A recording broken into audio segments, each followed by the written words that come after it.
this is Henry.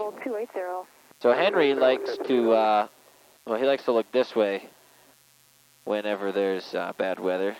He was the cheapest pet I've ever owned because someone gave him to me for free as a promo, and I decided to turn him into my cockpit buddy. This is the view, and this is me. As you can see, I got the life raft in the back there. Sorry, not the life raft. My fishing raft. This is the G600. If you're a pilot, you know exactly what I'm talking about. We have a SAM standby attitude with altitude and airspeed readings. Went through 18,000, so flight level 180. So we need to adjust our baro to 2992. We'll do that on the standby as well. And we are cleared to 24,000 feet, flight level 240, and our autopilot is armed. You can see the flight director there. The autopilot is on. And currently we are heading from Tamvu to Upnap, about 28.9 nautical miles. And they gave us another waypoint that was on our clearance, Yankee X-Ray Sierra VOR, so we'll put that in right now. So we'll come over to the 750. We'll go to flight plan, and we'll put it in Yankee X-Ray Sierra. I'll show you what the synthetic vision looks like. So if we come here, turn on the synthetic vision, you can see the flight director goes away, but now you can see the synthetic terrain outlined there.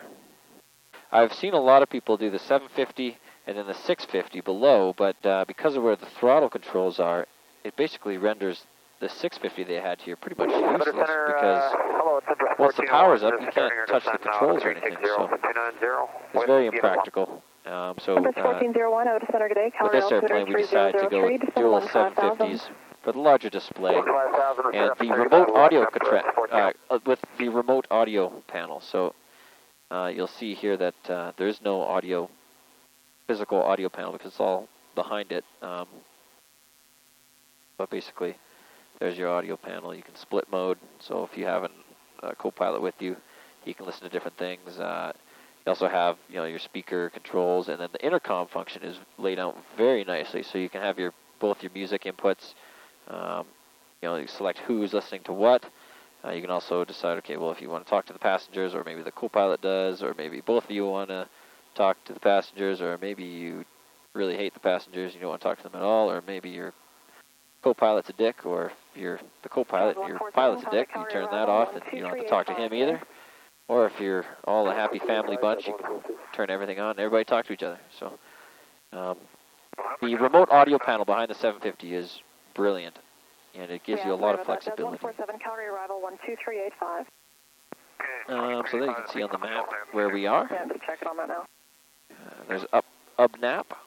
And then our next waypoint is that VOR Yankee X-Ray Sierra. Jazz 142, great, thank you. Jazz 142, 1 ready to send 10,000, Edmonton altimeter 29. The amount of situational awareness you get with the new Garmin stuff is phenomenal. Just blows my mind that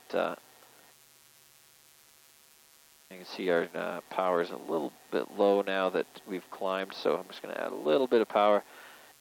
Make sure we don't over-temp. I run these engines a little bit cooler than what the book says, and even what flight safety says, because I'm in no rush, and I want to get as much life out of these engines as possible. Take care of your stuff, and he'll take care of you. That's what I like to say.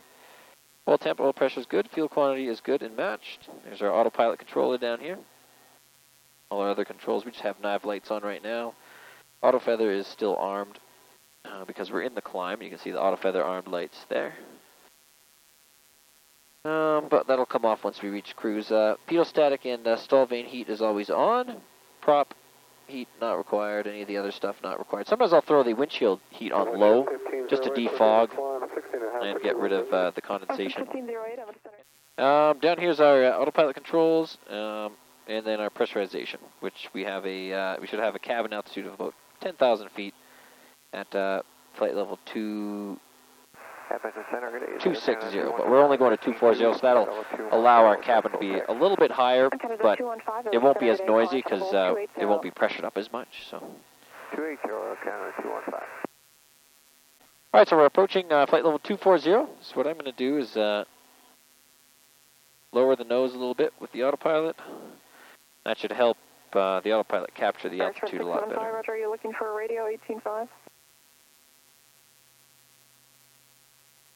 Okay, sorry about that. We're frequency. When we reach our altitude, the autopilot, there's our warning, 200 feet warning, and our autopilot should kick on to the altitude hold once it reaches flight level 240.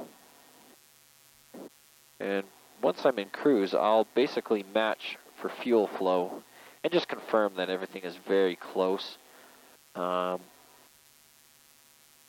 about 185 to 190 pounds per hour. 1401, contact Calgary arrival 12385, good day. Okay, once we leveled off, prop sync is off, and we'll bring the props back to about 1700 RPM. I find around that speed, they really get quiet. Again, these are the 4-blade props. The old Conquests had 3-blade props, which are a little bit noisier. But I find once you get below 1750, like right there, it gets really quiet.